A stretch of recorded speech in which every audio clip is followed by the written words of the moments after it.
This podcast is brought to you by the good people at Living with Hemophilia, the online community brought to you by Bayer. Living with Hemophilia is the destination of choice for a plethora of useful info like medical and non-medical tips, helpful advice, information on programs for all ages and stages, leadership opportunities and initiatives, sewing patterns, and videos, the best videos. And because it's on the internet, it's easy to find. Simply type livingwithhemophilia.com into your search bar and there you are. Thank you, Internet. Join Bayer's community of fellow hemophilia patients, caregivers, and advocates as they put the live in living with hemophilia. You can even like them on Facebook, and that's even better because then you can use emojis on their Facebook page and receive all the latest updates. So, check out Living with Hemophilia. And before you wish happy birthday to that friend from third grade or share a funny meme about cats and Mondays, head over to Facebook and like Bayer's Living with Hemophilia page. You'll be glad you did. Hello, and welcome to episode 22 of the Ask the Expert podcast. On today's episode, we are going to discuss the ins and outs of traveling with your bleeding disorder, such as navigating the airport with your medication, what rights you have as a person with mobility challenges, how to find where to go if you run into trouble while you're on a trip. Finally, there are some new guidelines from MASAC, the Medical and Scientific Advisory Council of NHF, that are incredibly important for you to know about your rights as a person with a bleeding disorder in the emergency room. I'm your host, Chris Bombardier, and let's get started with the episode.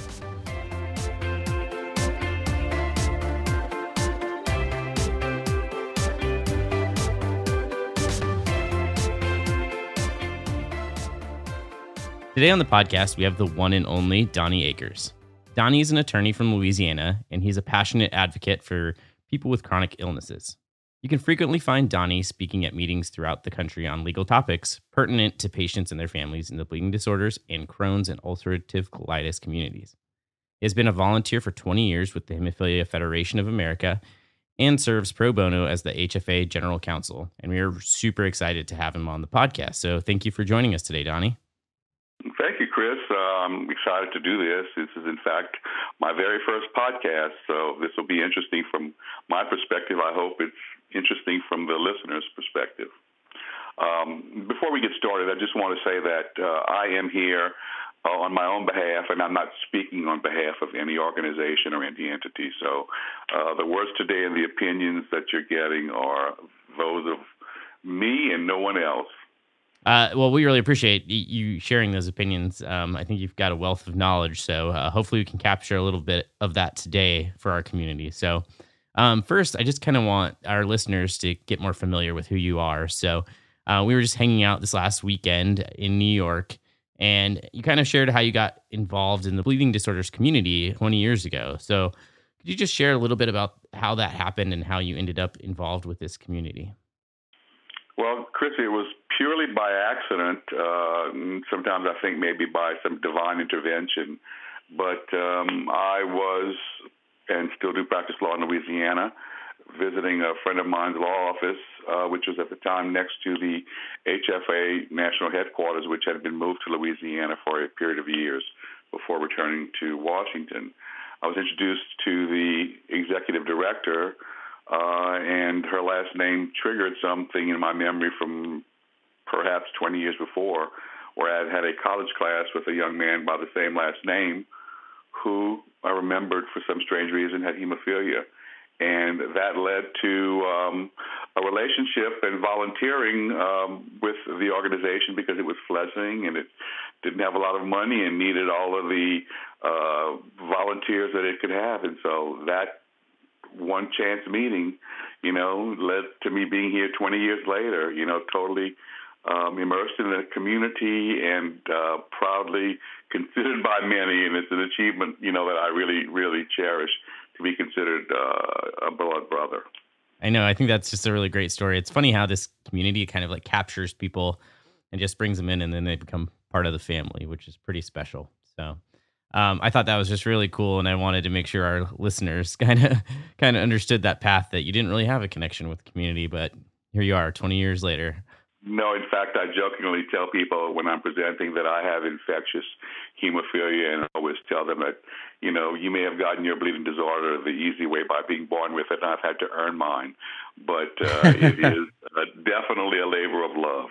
So you have been volunteering for HFA for 20 years. Like, what does that look like over the years? What are some of the biggest changes and challenges you've worked through as being a part of this community?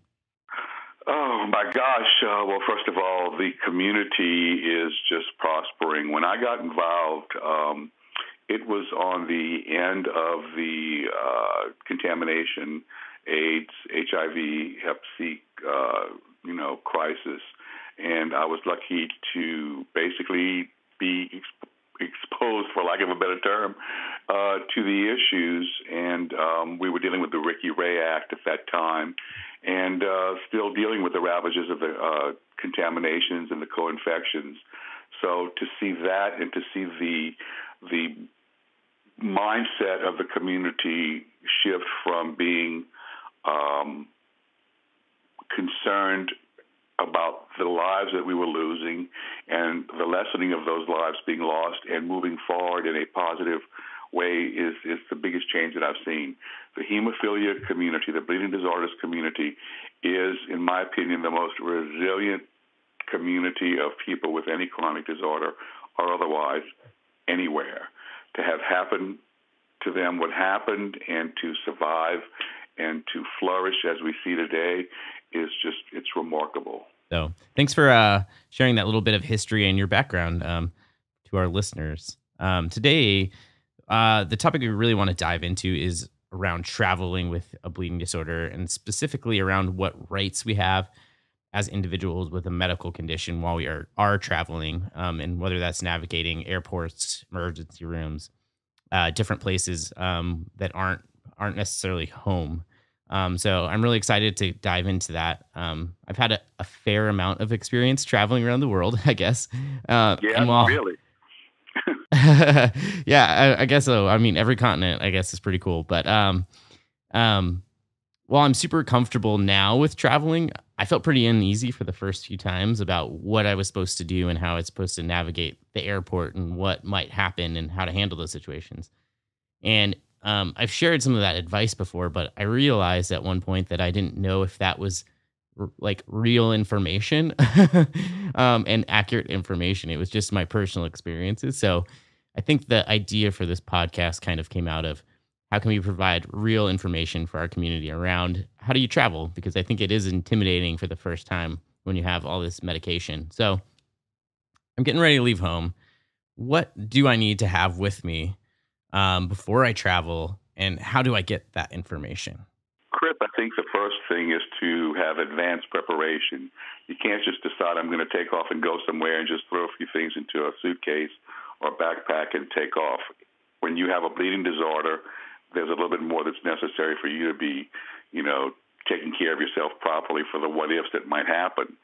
So before you even leave, you need to, number one, kind of do a few things like check to see if your insurance is going to be able to be used wherever you go. If it's international, make sure you have coverage. If not, depending upon whether you have a PPO or an HMO type policy, make sure that your destination includes people who you can see from a healthcare perspective that will be covered under your policy. And you should always have, of course, your insurance information, but you need to get some information in writing on paper. I know it's old-fashioned, but in writing on paper, a letter from your HTC or your hematologist with regard to your condition, your prescription, your treatment plan, and things like that. And then you can also scan that and put it digitally into your smartphone or maybe email it to yourself for purposes of getting it later on. But people still want to see stuff in writing. You're not going to be able to go to a hospital or to maybe the TSA people or whatever, and just show them your phone. That's not going to cut it, not yet this day and age. So make sure you have something in writing. It doesn't weigh much. Put it in a nice folder. Stick it in your backpack with your laptop or whatever else you're traveling with, because they want to see a written document. Then they're going to want to perhaps copy it and then put it into their record. So that's first and foremost, that's important. Before you leave, you want to, of course, have your prescription and any other particular medical information in that written document. You're going to be traveling with clotting factor and other medications, medical accessories, needles, syringes, and even a sharps container. So that's going to, of course, trigger raised eyebrows and questions wherever you go and wherever you have to be checked for that. So be prepared. I'm not going to tell you to stand your ground with these people, but you have to be an advocate for yourself, and you may have to stop the ordinary processes. You may have to stop, for example, the TSA people from telling you, no, you can't take that, and then you may have to take a few extra steps. So, always be mindful that you have to be prepared to navigate and advocate while you're doing it.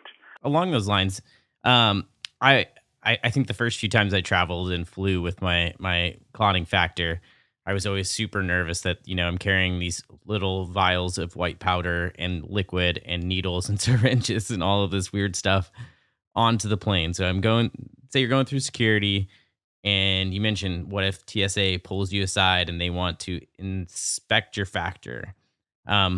What are they allowed to do? And if they insist, like you said, if they insist like you can't take it through, what are your legal rights as somebody with a medical condition that you can present to them that will help you navigate that situation? Well, when you're going to be at the airport, for instance, you're going to be dealing with two separate rule-making entities, or maybe even three. You're dealing with the airlines at some point in time who are going to transport you, but before you get to the airline, you're going to deal with TSA, the Transportation Security Administration. So you're going to have a convergence of rules there. Pretty much, we all know that we're limited ordinarily to liquid, not more than 3.4 ounces, in very, very small amounts of those bottles that have to be placed in zip-top quart-sized bags and pre-inspected and all that. Well, that doesn't cut it with hemophilia, especially if you're using clotting factor. So there are exceptions. For TSA, the exception is that liquid medications, if you read their rules, are allowed in excess of that ordinary limitation, and they talk in terms of it's okay to have more in carry-on bags in reasonable quantities for the flight. Now, I find that interesting. You're going to be bringing factor, you're going somewhere for a week, 2 weeks, or whatever, and the regulation says that medication in liquid form is allowed in reasonable quantities for the flight. Well, we're not concerned about you having enough factor for the flight. Hopefully you won't, suffer too many bleeds and too many injuries, that we see make the news lately. God forbid you have any of those issues. But your medication that you're going to be carrying is not for that, but for future needs. So we kind of have to, make sure that we can get beyond that. So, you need to, number one, and you should let the person at TSA know that you have a separate special bag with your medications in it, labeled. You should have a copy of your doctor's letter in there showing your diagnosis and treatment and anything else that would be, appropriate to that, so that they know that you're not just trying to get on an extra bag with a bunch of bottles and syringes and needles and stuff like that. The TSA actually recommends that passengers who have special issues, if they need to, can call up to 72 hours ahead. They have a TSA Cares hotline. It has a toll-free number, 855-787-2227, and that assists travelers with medical conditions and disabilities, so that might be of help. Having traveled a lot myself, sometimes, we all experience some issues with what we're not allowed to travel with, and sometimes we think this is ridiculous, but, again, they're in control, and they basically are the people who keep you from getting on your flight or not. So you have to, be diplomatic, but know what the rights are. So if you do have situations that maybe you find people who are not as well trained and who don't really, know what they're supposed to be doing, you can always ask for a passenger support specialist at the airport if there's an issue, or if not, the supervisor in charge. They should be, trained to a higher extent. So that's something that we need to do. with respect to the actual liquid, which we, in addition to the accessories, they technically can ask you to open the container and transfer the contents or dispose of a small quantity if they believe it's some type of, prohibited item. And, of course, we don't want them opening factor, and you disposing of any because for a lot of reasons we don't want adulterated product that's been exposed, number one. Number two, the cost of a factor is prohibitive for that type of thing. So you need to maintain a no-open policy, and if that's the case, you inform them that you do not want it open. You tell them why, and you show them if you have to. Bring a copy of your last factor shipment, the bill for it to see how much it cost, and then they'll take other precautions to clear that liquid and whatever additional screening procedures they have to allow you to carry that on. So that's something that we should all know. And I've asked around in preparation for this podcast, and I haven't found that many people have had issues, to any great extent. So that's a good thing. We did have one blood brother who was traveling for an extended period of time, so he packed a bunch of factor in his checked luggage with the letter, and all clearly labeled. And when he got to his destination, some of the files had been opened. And so that was a costly thing. And in retrospect, he probably should have declared this and brought it through in a carry-on. You might also ask, well, then I have a limitation on carry-on items. I'm only entitled to have one carry-on and one personal item. The airlines won't let me on with more than that. Well, then that's where the airline rules, you have to navigate with them, because TSA doesn't care how many carry-on bags you go through security with. That's not their concern. You have that issue with the airline before you can board. And so airlines differ in what they will allow or not. But there is federal regulation. It's called the Air Carrier Access Act, which prohibits any airline operating in the United States or any foreign airlines that are landing in or taking off from the United States to prohibit, any kind of discrimination with regard to disabilities and medical device transportation and stuff like that. So under that act and those rules there, you're not prohibited, and your extra carry-on with your medications is not going to be counted as one of your carry-ons. It's an exception to the carry-on rule. Yeah. So you're saying, whenever you get on the plane, which we've all been, well, not all of us, I guess, have been at the airport, but many of us have been at the airport, and they're like, people in the last groups to board are going to have to check their bags because we don't have any space left. If you have medication, are you allowed to say, well, I have to bring this on the plane? Or is that something you should address before boarding to try and resolve that beforehand? What's the best policy for that? And I'll just bring this example up. I had a friend, a blood brother, that was doing that, getting on the plane, and they made him check his bag, or they said he had to check his bag, so he did, and all his factor went under the plane. And he ended up bumping his elbow or something while on the flight, getting a bleed, which ended up being pretty bad, and he didn't have access to his factor. So, yeah, just how do we go about, preventing that kind of situation, and how do we make sure we get that bag on the plane? Well, again, it's advanced preparation. Like I said, you can call TSA up to 72 hours for any issues you might have with them. But the airlines also appear to recommend, in most cases, that you contact them 48 hours or less in advance of your flight. And I think that they have special procedures where they could perhaps tag a boarding pass or your record so that when you do get to a gate, the gate agents should be able to pull up some information. Certainly, if you're the last group to get on the plane, and there is a limitation and a restriction on carry-on because the plane is a full flight, you should have addressed that beforehand. You shouldn't have to be deciding what you're going to do at that point of entry onto the aircraft. that's something that you should take care of in advance and make sure well in advance. Most airlines are very, very good about people with disabilities and having special needs. I know one airline particularly who you just go up to them and you let them know that you have a medical condition or whatever.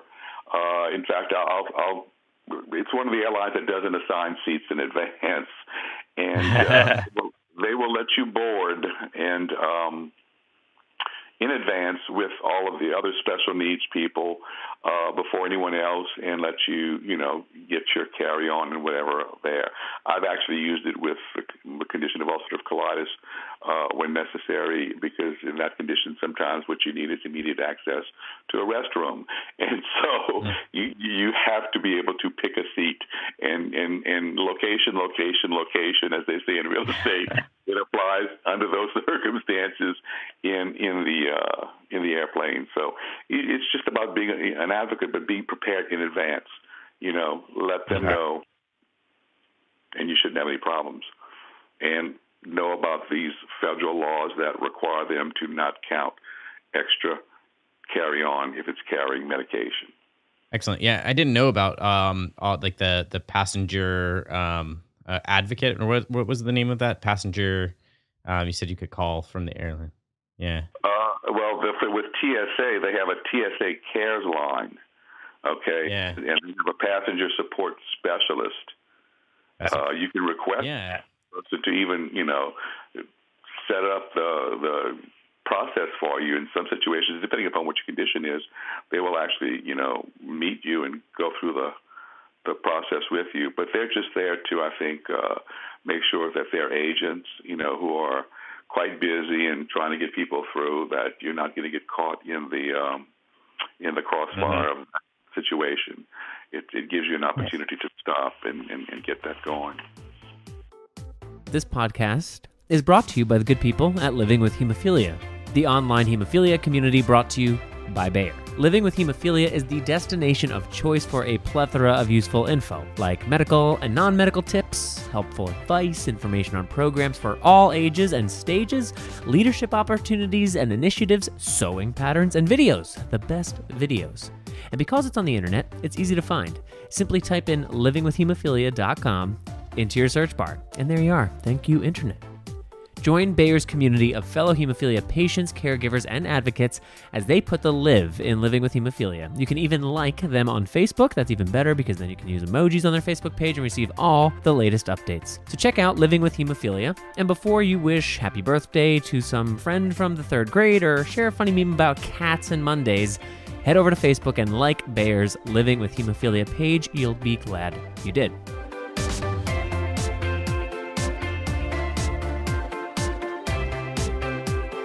Another question that just popped in my brain as we're chatting, and I bet the answer is going to be prepared, but that's okay. I'm going to ask anyway. So I actually had a bleed one time when I was going to the airport, and it was in my hamstring. So I was on crutches, and I was navigating the airport with crutches, and they have the excellent people that help you in a wheelchair to go through. But on the way home, I decided I didn't need the wheelchair. I was going to go at it by myself. And I had a rough experience going through security, as far as they were trying to get me to stand in the not the x-ray machine, but the scanning machine. And I couldn't put my foot all the way down, and I couldn't take my shoes off.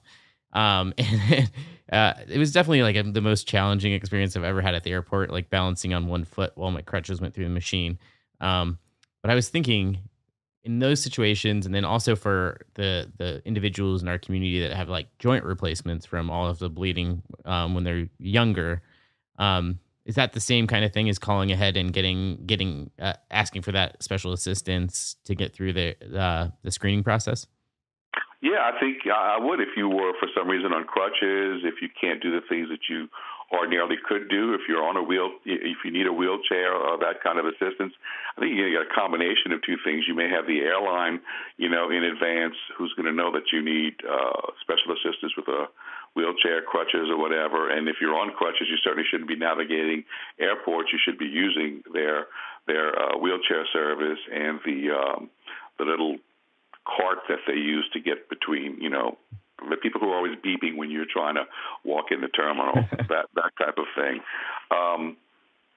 This is all part of that planning. Tell the TSA person, I am not going to be able to stand. I'm not going to be able to raise my hands on one leg while, the other leg is injured. They have special other techniques that they use. I have had the experience of traveling with people in the community who were on wheelchairs or in wheelchairs or on scooters and different things. And so in addition to getting to always, in support of them, board and get the privileges of getting on the airplane first, I've had to go through with them and watch, what they need to do after I've cleared through TSA. And they have special trained people that, or special training that will take care of people in those circumstances. You probably have seen people who are in wheelchairs, who are on the side and they're going through bonding and, different things, whether or not they take your shoes off or not. If you can't take your shoes off, then I think that they certainly should be there to do it. Advocate for yourself. If you need help, you should say, I need help. I can't do this. If I can't do this, and it should not be confrontational or adversarial. They should be there, to assist. Yeah. And I would definitely share that advice too. If you're on crutches, just go ahead and get the wheelchair and the cart. It's so much better than crutching for like miles to get to your plane. It was such a bad decision. We don't recommend that you be stoic, and all of that. Take advantage. No. Take advantage of it.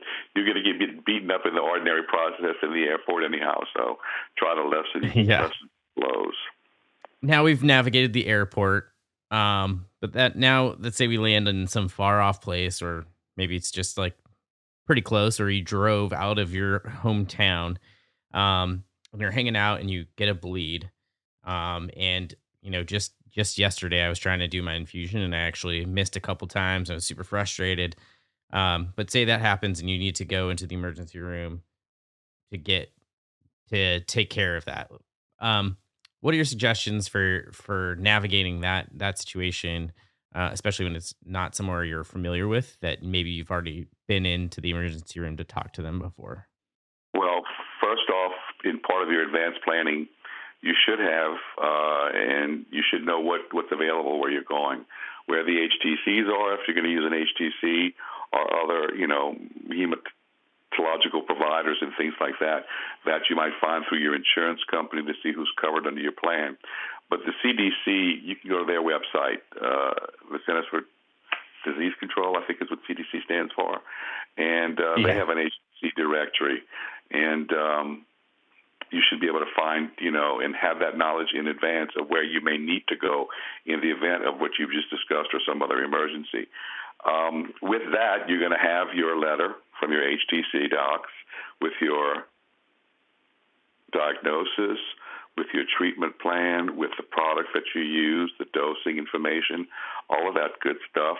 And so you'll have that, and that letter's going to also, and it should contain a phone number for the doctors, nurses, triage people, whomever, to call your treating physician at the HTC or otherwise and confer with them before they do anything with regard to medical treatment of you and your condition.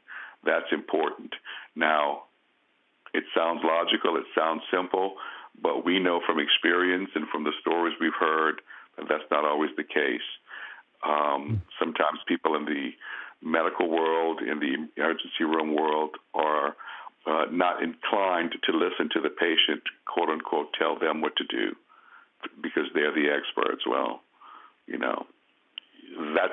that might be the case normally, but in our situation, we not only know that they can hardly spell hemophilia or other bleeding disorders, they don't know much, if anything, about it, and the actual expert is you, the patient. So we have to try to nicely get them to understand that this is a whole different scenario, and maybe their ordinary rules won't apply. So this is the problem, and I have some recommendations as to how to navigate that. So, yeah, I'd love to hear that.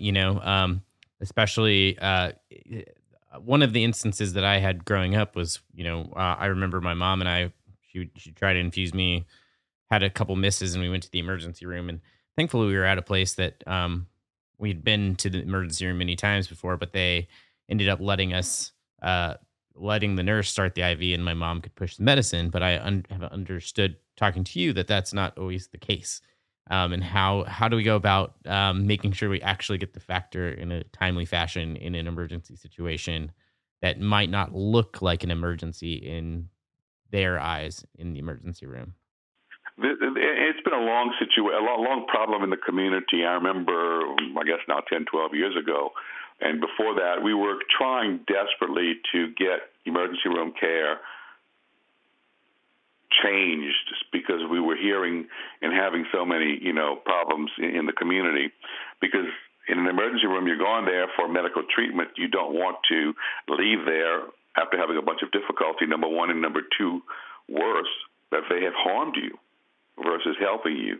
So we tried, and I remember meeting with a group of community leaders from the various organizations, with the American College of Emergency Physicians president at the time, and we were trying to talk to them about changing what are called the standards of care for treatment in emergency rooms for persons with bleeding disorders, because the term standard of care is the most important term in any medical situation, and I'll kind of touch upon that. But one of the problems that everybody, always had was, well, I went to the hospital, I brought my factor with me because we know that they're not going to have my factor, the one that I have had prescribed for me. Number two, if they have factor, which is rare in a hospital, they're not going to have the one that I've been prescribed, or they won't have it at all because it's so expensive and it's such a rare disorder that they basically end up with expensive pharmaceutical products that expire and they lose money. And of course, that's something that they don't want to do. So we always were pushing, let our people bring their own factor in, number one. And number two, while they're waiting, since you don't want to triage them as seriously as you do other patients because they don't look like they have a serious condition, they may need to have an infusion while waiting. And we ran into problems with that. Number one, hospitals have a policy of not letting people take any medication under their roof or with their approval because, number one, they don't know what it is. It didn't come from their pharmacy. They have no control over the kind, quality, or whatever, and they're concerned about liability issues. So they have you don't bring your own medication rule in, and you don't take this medication under our auspices. It's just not allowed. That's a general rule. And that, as a general rule, may make sense. It doesn't work well with hemophilia and bleeding disorders. So that was one of the things that we were trying to get changed. And the other is that allow the patient with their own medication, since you won't have it in most cases, let them, while waiting, since they haven't been able to convince your triage people that this is serious, let them infuse that product while waiting, for an examination and all that. Well, all of that flies against the general rules of hospitals. I remember I have a very, very dear friend who I grew up with who was probably one of the first board-certified emergency room physicians in the country and actually ended up being a professor of emergency medicine at an ER at a major teaching hospital that had an HTC connected to it. And he told me, number one, that in his 30 years of practice, he might have seen 5 people with a bleeding disorder. And that what he always did was they just, moved them on to the HTC or got somebody, to move them on. Mm-hmm. And it was talking to him that I learned that it's so hard to get emergency rooms and hospitals to make change, especially for hemophilia, because it's rare, the disorder. It's rare that you see a patient. You don't establish a doctor-patient, come back for your follow-up appointment in 2 weeks at an emergency room. Their whole goal is get somebody in, assess them, stabilize them, treat if you can, move them on to the next specialist or whatever. We're not going to see this patient again. So when I thought about it in those terms and his explanation, it made total sense. They were not going to change the standards of care that they operate under for this one particular disease state, condition, or illness. And so we weren't successful in getting to be able to bring your own factor and to be able to infuse, much less get them to say, hey, I need to go to the head of the line because what I have could be very serious, even though you can't see it. It could be a brain issue or abdominal issue or whatever. So that being the problem, I was very excited at the end of last year when I saw that MASAC, the Medical and Scientific Advisory Committee of the National Hemophilia Foundation, MASAC basically being the gold standard in hemophilia and bleeding disorders care in this country, if not worldwide. I mean, they are the people who we rely on. They came up with a new bulletin, and I believe that everybody should have this bulletin. They should read it, and they should download it and have it on their iPhones and in other places because it's important. It's MASAC document number 252. That's 252, and it's called Guidelines for Emergency Department Management of Individuals with Hemophilia and Other Bleeding Disorders. It replaces an old bulletin that they had from many, many years ago.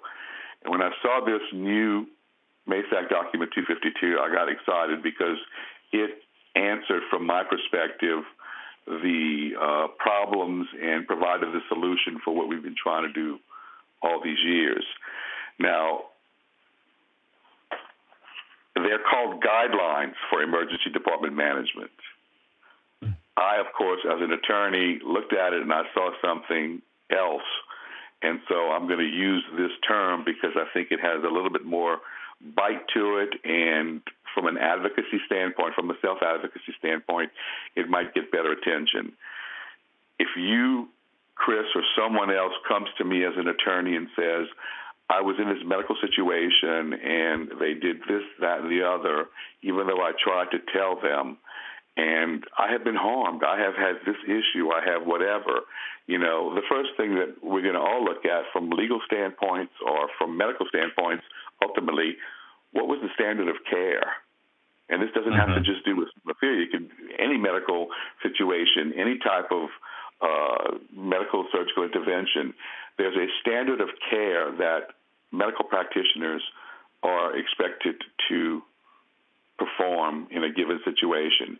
And if they breach that standard of care and they harm someone and cause damage, of course, it results in liability. Other term for it, medical malpractice. So the medical world doesn't want to have that happen. And in the legal world, we have to determine if there has actually been a breach of a standard of care. So the first thing I'm going to ask you, Chris, is, I need to find out what the standard of care is for treatment of hemophilia and bleeding disorders in emergency room settings. Well, I believe that MASAC document number 252 is a standard of care. They don't use the term. They call it guidelines. I'm sure they have legal and other reasons for it.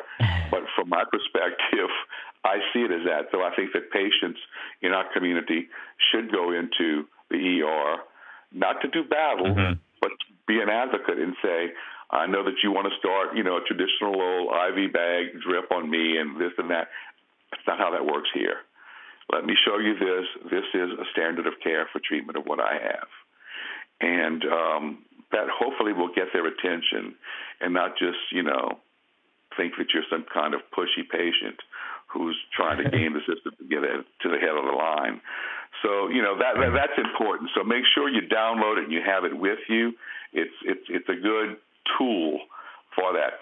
And the standard of care that I'm arguing, these guidelines, pretty much say what we've always wanted and try to, get changed. It talks about assessment of the patient. And the first thing it tells the triage nurse, the doctor, whatever, is listen to your patient. Their history is the most important thing you're going to get, because it's your history of having hemophilia or bleeding disorder that you're giving them. That is the telltale of what you have wrong with you.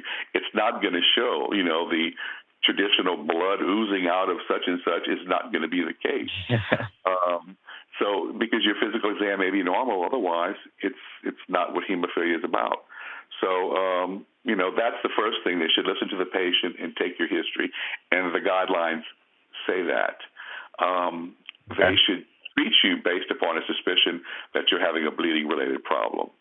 If you suspect it, they suspect it, or they believe you, then, the guidelines suggest that, one of the first things that they should do or you should do is that, you administer clotting factor, assuming that you didn't, infuse before you left to go there. And the guidelines tell them that we instruct patients to travel with and bring in, with them their factor replacement. So it's in there. It's not just you saying you should do this or you should do that. Here, Medical Advisory and Scientific Committee, MASAC, this is not something I'm making up. They talk about diagnostic studies, various treatments, and so here you have it. They tell us it's the standard. Bring factor with you. And then it also tells them that, you should be triaged, and urgently is the term that they use. The guidelines say triage should be urgent, and that they should consult with the patient's hematologist or HTC. They strongly advise that. So when you have the phone number and you can get them to confer with your doctors, that is part of this guideline. That's, to me, the standard of care. They talk about a whole bunch of different things, but ultimately it's about listening to the patient, allowing them to infuse, and they strongly suggest infusion within 1 hour of arrival in the emergency room. So you don't have that time to dilly-dally and wait and all that. And it even tells them, if your hospital happens to have what you think they're going to need to infuse, you don't mix it in the pharmacy and send it down and administer it. It needs to be mixed, on-site, in eyesight, documented, and infused there. So it's really, really good. I hope that all of people who listen to this and our patients soon learn that, that is a really, really terrific document. For me, it can change the experience we've had and change it for the future. I encourage all of our listeners to go download that, have it on your phone. I'm definitely going to do that. So just to clarify, so when you walk into the emergency room, would it be best practice to try and explain that you have hemophilia and present this document all at the same time as soon as you walk in the door? Or is this like if they aren't listening to you, go to this document? Obviously, I think it probably depends on situation. If it's a true, urgent case, you could probably go for it. You have to assess the situation and kind of be able to be a little fluid when it happens. But, when you tell them, when they ask you, what are you here for? Well, first of all, they're going to ask you for your insurance and your payment first before they ask you what's wrong with you. Right. Are you about to die? That, we got to take care of the cost. And I'm being a little facetious here, but perhaps not facetious.